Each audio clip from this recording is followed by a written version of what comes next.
Welcome to Shukla D point. दोस्तों, आप सभी का स्वागत है आपके अपने YouTube channel Shukla D point में। मैं शिवम शुक्ला आप सभी दोस्तों का स्वागत करता हूं। देखिए, आज के वीडियो में हम लोग बात करेंगे वन विनाश के रोकथाम के प्रमुख उपाय और उपाय क्यों किए जाने चाहिए। क्योंकि वन विनाश से बहुत सारे प्रभाव हमारे दैनिक जीवन पे पड़ते हैं। दैनिक जीवन क्या, सामाजिक जीवन, आर्थिक जीवन इत्यादि जीवन पर भी पड़ते हैं। तो वन विनाश के प्रमुख कारण हम समझे थे। इसके बाद में हमने बताया था कि वन विनाश का प्रमुख प्रभाव बताएंगे।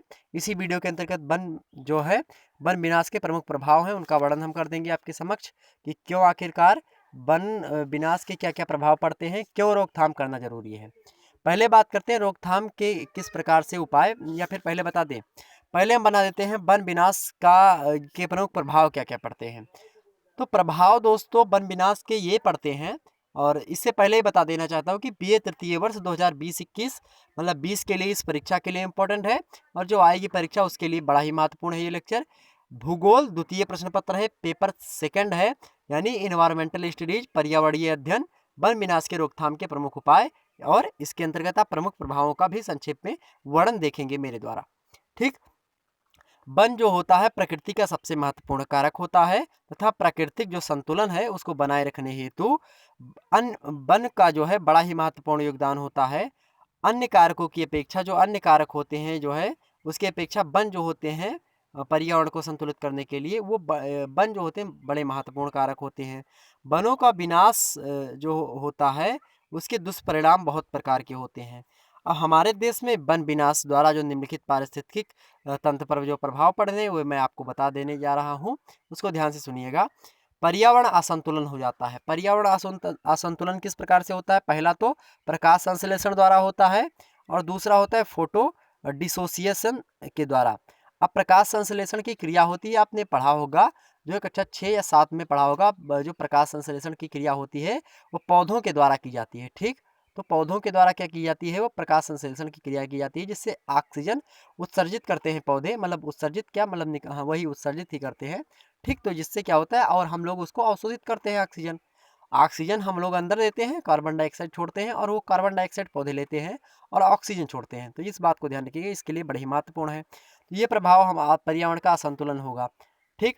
भूक्षरण की समस्या होगी, भूमि का क्षरण होगा। मान लिया कोई वृक्ष है, तो वृक्ष में क्या होता है, कोई वृक्ष होता है तो वृक्ष में कहीं पे नदी बारिश हो रही है, बारिश होने के बाद में बारिश के जल के द्वारा जो भूमि होता है, भूमि की जो ऊपरी परत होती है वो बहने लगती है, भूमि की मतलब मिट्टियाँ बहने लगती हैं। तो मिट्टियों को वन क्या होते हैं, रोकते हैं, मिट्टियों को बहने नहीं देते हैं। तो भूमि क्षरण को रोकता था वन। तो ये भी समस्या बढ़ गई, भूमि क्षरण होने लगा। हिमस्खलन की समस्या बढ़ गई, बर्फ पड़ने की समस्या ज़्यादा बढ़ गई। ठीक। उसके बाद में स्थानीय वातावरण पर अनुकूल प्रभाव, मतलब स्थानीय वातावरण पर प्रभाव पड़ता है जहाँ पे वन नहीं रहते हैं। वन्य जीवों पर प्रभाव पड़ता है, जहाँ जो वन में वनस्पतियाँ फिर जीव जंतु रहते थे उन पे प्रभाव पड़ता है वन के नष्ट हो जाने से। ठीक। वन्य जीव वातावरण वहाँ का कैसा था उस पर प्रभाव पड़ता है। ठीक। ईंधन की समस्या उत्पन्न हो जाती है, कृषि पर प्रभाव पड़ता है, और चारागाहों पर प्रभाव पड़ता है। ठीक। वन विनाश से। ठीक। और वन विनाश के नीचे नीचे वहाँ पे घास वगैरह भी उग जाती है, जिससे चारागाहों के लिए भी महत्वपूर्ण हो जाता है। अब हम बात कर लेते हैं, हमने थोड़ा संक्षेप में समझ लिया। अब बात करते हैं वन विनाश के रोकथाम के लिए क्या क्या उपाय किए जाने चाहिए। क्योंकि ये बड़े ही कृषि में प्रभाव डालता है, चारागाहों पर प्रभाव डालता है, पर्यावरण असंतुलन फैलाता है, भूषण की समस्या बढ़ती है, हिमस्खलन की समस्या बढ़ती है, स्थानीय वातावरण पर प्रभाव पड़ता है, वन्य जीवों पर प्रभाव पड़ता है, ईंधन की समस्या उत्पन्न होती है। इसलिए वन विनाश के रोकथाम के लिए के उपाय को हमको जान लेना अति आवश्यक हो जाता है। हमारे देश में वनों के विनाश रोकने के लिए निम्नलिखित सहायक सुझाव जो है वो सिद्ध हो सकते हैं। आइए देखते हैं कौन से सहायक सुझाव हैं। पहला सहायक सुझाव ये है कि जलाऊ लकड़ी के स्थान पर जो है अतिरिक्त वैकल्पिक ऊर्जा स्रोत विकसित किए जाए। मान लिया जैसे जलाऊ लकड़ी है, ये खाना बनाने के लिए जलाऊ लकड़ी का उपयोग नहीं होता है, अधिकतर अब कम हो गया है जब से उज्ज्वला योजना आई है। तो ये भी आप उज्ज्वला योजना का जो माननीय प्रधानमंत्री श्री नरेंद्र मोदी के द्वारा उज्ज्वला योजना चला दी गई, उसके अंतर्गत बहुत सारे घरों को, बहुत सारे घरों में क्या हुई है, गैस जो है भारतीय गैस को बांटा गया है, जिससे जलाऊ लकड़ी में कमी आई है। मतलब जलाऊ लकड़ी से वनों के विनाश में थोड़ी बहुत कमी आकी गई है। तो इसको आप वहाँ पे कोड कर सकते हो अच्छे तरीके से। ठीक। तो जलाऊ लकड़ी के स्थान पर अतिरिक्त वैकल्पिक ऊर्जा जो है ये प्रदान की गई है। ठीक। लेकिन अब ठंडी में जो जलाऊ लकड़ी की समस्या उत्पन्न होती है, ठंडी में जो है लोग उसको जला करके सेकते हैं हाथ वगैरह, तब उसके लिए कोई समस्या उसको उसके लिए वनों का विनाश होता है। ठीक, तो ज़्यादा विनाश इस मात्रा में नहीं होता, लेकिन हाँ कुछ मात्रा में अवश्य होता है। तो उसके लिए अतिरिक्त ऊर्जा का स्रोत इकट्ठा करना चाहिए, कोई अलग तरीके से वहाँ पे जलाऊ लकड़ी की व्यवस्था करनी चाहिए, या फिर हीटर वगैरह का प्रयोग करें लोग। अब सेकंड है दोस्तों, सेकंड जो है विनाश की रोकथाम के लिए उपाय है, वो है तीव्र एवं मंद ढालों में वनों के कटान पर पूर्ण रूप से प्रतिबंध लगाया जाए। तीव्र ढलानों पर क्या होता है, जब पानी बरसता है तो तीव्र ढलानों पर यदि वृक्ष हैं तो बड़े ही सहायक सिद्ध होते हैं। तीव्र ढलान है, वहाँ पे मान लिया वृक्ष है, तो जब पानी मान लिया यहाँ पे कोई पर्वत है, पर्वत पे यहाँ पे वृक्ष उगे हुए हैं, यहाँ पे वृक्ष है, यहाँ पे वृक्ष है, इस प्रकार से अब जब पानी बरस रहा है, और पानी जब बरस रहा है तो यहाँ पे मान लिया पानी बरस रहा है, खूब बरस रहा है पानी, तो यहाँ पे भी बरसेगा, तो यहाँ से जो पानी ऊपर वाला पानी आएगा उसका वेग जो होगा तेज होगा, बहुत अधिक वेग होगा। वेग अधिक होने के कारण से क्या होगा, उस पर्वत का क्षरण होगा, उस मिट्टी का क्षरण होगा जिस ढाल पर ये चीज़ें उत्पन्न हो रही हैं। तो इससे क्या होता है, जो मिट्टियाँ होती हैं फिर चट्टानों का क्षरण होना शुरू हो जाता है, अपरदन की समस्या बढ़ जाती है। तो यहाँ से क्या होता है, बढ़ने इकट्ठे चले जाते हैं। अब ये पेड़ अगर नहीं रहेंगे तो क्या होगा, ज़्यादा होगा, लेकिन अगर पेड़ रहेंगे तो जल जो होगा वो पेड़ों में टकराएगा और पेड़ को जल्दी से उसको हिला नहीं पाएगा, तो मिट्टी कम कटेंगी। ठीक, ये समस्या होती है, मतलब ये चीज़ें होती है। तीव्र एवं जो मंद ढाल होते हैं वहाँ पे कटानों पर पूर्ण रूप से प्रतिबंध लगा देना चाहिए। थर्ड जो है वो सामाजिक वन की तथा वन खेती से वन क्षेत्रफल को बढ़ाकर वनों की क्षतिपूर्ति की जाए। अब वनों की जो क्षतिपूर्ति मतलब जो वनों की क्षति हुई है, मतलब जो वनों का विनाश हो रहा है, इसको इसके पूर्ति के लिए क्या किया जाए, जो है सामाजिक वन की तथा वन खेती की जाए। ठीक, आर्थिक वृक्ष लगाए जाएं, बहुत सारे वृक्ष हैं जिससे पैसे भी अच्छे तक खासे मिलते हैं, उन वृक्षों को लगाया जाए। ठीक, जहाँ पे बंजर भूमि वहाँ पे वृक्ष लगाए जाएं, जहाँ पे जो है चारागाह वगैरह वहाँ पे वृक्ष लगाए जाएं, तो इस प्रकार से जो है समस्या खत्म हो सकती है।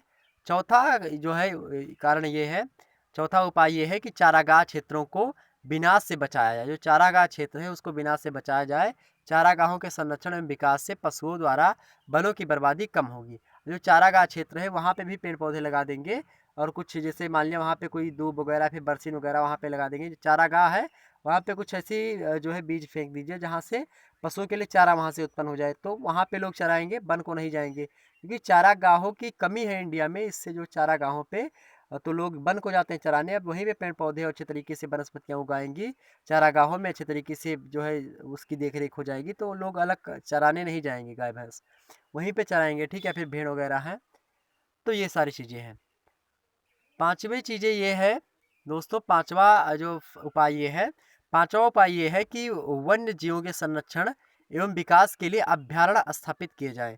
तो वन्य जीवों के संरक्षण के लिए एवं उसके विकास के लिए जो अभ्यारण्य है उसको स्थापित किए, जैसे कि दुधवा राष्ट्रीय उद्यान, ठीक, बहुत सारे जिम कॉर्बेट राष्ट्रीय उद्यान, उसके अंदर बहुत सारे राष्ट्रीय उद्यान हैं, वो विकसित किए जाए, विकसित है और बहुत और भी विकसित किए जाने चाहिए।